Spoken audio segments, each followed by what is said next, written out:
नमस्कार। आप है श्रीमान लक्ष्मीनारायण जी आमेटा साहब, राष्ट्रीय अध्यक्ष राष्ट्रीय पर्यावरण एवं खनिज संरक्षण मंच, भारत सरकार। आप श्रीमान जी से निवेदन है कि इस कार्यक्रम के विषय में और भारत सरकार किस तरीके से इस पौधारोपण जो करती है या पर्यावरण के विषय में थोड़ी सी दो चीज़ों के विषय पर आप प्रकाश डालें श्रीमान। आज हम सब, हमारा लक्ष्य, हमारे संगठन का लक्ष्य पूरे राष्ट्र में पर्यावरण को अलग जगाना है, विभिन्न संस्थाओं को जागृत करना है। राष्ट्र में कई संस्थाएं, हजारों की संख्या में संस्थाएं काम कर रही है। उन सभी संस्थाओं के माध्यम से हम लोग उनको एम्पावर देके, उन लोगों को ताकत देके और पर्यावरण के ऊपर काम कर रहे हैं। नासिक में काम कर रहे हैं, गुजरात में हमारी संस्थाएं काम कर रही है। अभी तक 28 संस्थाएं हमारी ऑल ओवर इंडिया में लगभग काम कर रही है पर्यावरण के ऊपर। आशापुरा मानव कल्याण ट्रस्ट वापी और राजस्थान, आदरणीय भाई साहब श्री नानजी भाई गुजर साहब से परिचय हुआ अभी वापी सर्किट हाउस में, और वहाँ पे हम लोग अपने अभियान के लिए गए थे। आपका वहाँ हम हमारी पूरी टीम का आपने स्वागत भी किया, और वहाँ से हम लोगों ने आपकी इस योजना को समझा, आशापुरा मानव ट्रस्ट को इसको भी समझा। फिर आपके निवेदन और हमारे आपसी विचार विमर्श के बाद में इस संस्था को आपने अभी तक काफ़ी इसमें पर्यावरण के ऊपर काम किया आपके गांव राजस्थान कालिंजर में, और आपने गुजरात से यात्राएं भी पर्यावरण के ऊपर की है राजस्थान के लिए। आप पन्नादाय, देवनारायण भगवान और श्री राम मंदिर जैसी और अवधेशानंद जी गुरु जी के आशीर्वाद से आप पर्यावरण पे काफ़ी रुचि से, तन मन धन से और हर महीने अपने घर से कुछ न कुछ खर्च करके भी आप काम कर रहे हैं। आपको गुजरात से और राजस्थान से कई लोगों का सहयोग भी समय समय पर मिलेगा, ऐसा मैं अंदाज़ लगा रहा हूँ। अभी आज की तारीख में पर्यावरण के ऊपर अपने को काम करना इसलिए ज़रूरी हो गया है कि इतनी कैंसर, कोरोना, ऑक्सीजन, पानी सब चीज़ बिक रहा है धरती पे, और अपन क्यों ना हर इंसान को अपने लिए ऑक्सीजन की व्यवस्था करें। ये टारगेट लेके चल रहे हैं कि हर इंसान अपने अपने ऑक्सीजन की व्यवस्था करेगा तो पूरे देश में और वर्ल्ड में अपने हिंदुस्तान का एक नाम हो जाएगा। मोदी जी भी यही चाहते हैं कि देश और दुनिया में अपने देश का नाम रहे। पर्यावरण के ऊपर कई लोग खनिज को नष्ट कर रहे हैं, वो अनाप शनाप भूदोहन कर रहे हैं, अनाप शनाप उसका बिखेरा कर रहे हैं। उन सबको हमें जागृत करना है, उनको बताना है कि आपको व्यवस्थित करना है, क्योंकि इस धरती के ऊपर, पृथ्वी माता के ऊपर जीव, जानवर, इंसान सभी का बराबर अधिकार है। तो हम लोग तो क्या है, अपनी सुविधा के हिसाब से कुछ भी पानी खरीद लेते हैं। जानवर कहाँ से पानी खरीदेगा? जानवर कहाँ से अन्न खाएगा? जानवर कहाँ से उसकी व्यवस्था करेगा खाने पीने की? तो ये वन ही उनके लिए भोजन की व्यवस्था करते हैं और इसी में वो सुरक्षित रह सकते हैं। अपन तो क्या कंक्रीट के जंगल में रहते हैं आज की तारीख में, पहले अपने बाप दादा भी इन्हीं जंगलों में रहते थे, तो वो उस चीज़ के हैबिचुअल थे। अपन समझ गए थोड़ा सा, जैसे जैसे समझे वैसे विकास समझा अपन ने, लेकिन विकास की जगह विकास की आड़ में अपन ने विनाश भी किया है।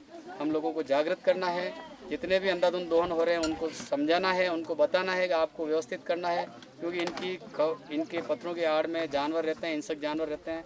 वो हमारे माँ बहन बेटियों को, जंगल में रहने वाले किसानों को, उनके ऊपर आक्रमण करते हैं। इन सभी चीज़ों को ध्यान में रखते हुए हम लोग ये पर्यावरण की अलग जगा रहे हैं। आज माननीय सीपी जोशी साहब, आदरणीय विधानसभा अध्यक्ष राजस्थान सरकार, और हमारे राष्ट्रीय मुख्य संयोजक, राष्ट्रीय खनिज एवं पर्यावरण संरक्षक आदरणीय रवि चाणक्य जी भाई साहब, जो आज वापी में विराज रहे हैं वलसाड़ में, वो आज वहाँ अभियान में हैं। उनके पूजनीय पिताजी का भी आज पुण्य तिथि है आज, तो उन अवसर को दोनों को ध्यान में रखते हुए हमने आज ये आयोजन रखा हम लोगों ने, और पौधारोपण के उनके निमित्त आज इस पौधारोपण अभियान को कर रहे हैं। समय समय पर और भी स्वतंत्रता सेनानी, पुण्य आत्माओं और जो भी बड़े बड़े अपने यहाँ के जो दिग्गज हैं, उन सब के लिए भी हम लोग पौधारोपण का कार्यक्रम करेंगे। हर बच्चे को भी उसकी तरफ से पौधा, अपने अपने पौधे के वो ध्यान रखेंगे, वो बताएंगे ये पौधा हमने बड़ा किया, ऐसे किया। तो एक एक पौधा एक एक बालक को, विद्यालय के बालकों को, अध्यापक, स्टाफ, आसपास के नागरिक, यहाँ के बुजुर्ग, माता बहनें, छोटे बच्चे, सब जने मिलके इस अभियान को कर रहे हैं। भगवान हमें बहुत सफलता देगा इस कार्यक्रम में, और पूरी पंचायत और आपके इस पूरे ग्राम वासियों का और आपके गुजरात के और आपकी इस संस्था में जो भी लोग काम कर रहे हैं, हम भी इस संस्था में काम कर रहे हैं। हमारे बारोट साहब गुजरात से आके इन पौधारोपण के लिए तन मन धन से आपके साथ में लगे हुए हैं। आदरणीय भाई साहब, आप बड़गुला से हैं, देवी सिंह जी साहब ने? जी हाँ। तो आप भी इसमें बहुत, कल से मैं देख रहा हूँ तो बहुत तन मन से काम दिखा रहे हैं। आप गुजर साहब नागौर सुखराम जी गुजर साहब हैं। आप भी गुजरात में आपका मार्बल का व्यवसाय बड़ौदा वगैरह में, आप भी इस पर्यावरण में आपके साथ कंधे से कंधा मिला के काम कर रहे हैं। भगवान हमें निश्चित सफलता देगा। सर, आखिरी एक सवाल आपसे कि हम समय समय पर पौधारोपण करते आ रहे हैं, लेकिन कभी कभार क्या होता है कि उचित देखभाल की नहीं होने की वजह से पेड़ पौधों को जितना जो विकास होना चाहिए, पेड़ पौधे जितने पनपने चाहिए उतने नहीं पनपते। इस विषय में छोटी छोटी चीज़ें क्या कमियां रह जाती हैं, उन कमियों को सुधारने के लिए आप हम सभी को क्या संदेश देंगे? इसमें ज़्यादा से ज़्यादा एरिया अपन काम में लेंगे ना, जितना बड़ा सा बड़ा एरिया लेंगे तो उतना डेवलपमेंट ज़्यादा होगा। अपन क्या छोटे एरिया के लिए कॉस्टिंग ज़्यादा बढ़ जाती है सुरक्षा के हिसाब से। बड़ा एरिया है तो भी एक या दो लोग काम को देख सकते हैं, और बड़े एरिया की सुरक्षा भी आसानी से एक बड़ी दीवार के रूप में हो सकती है।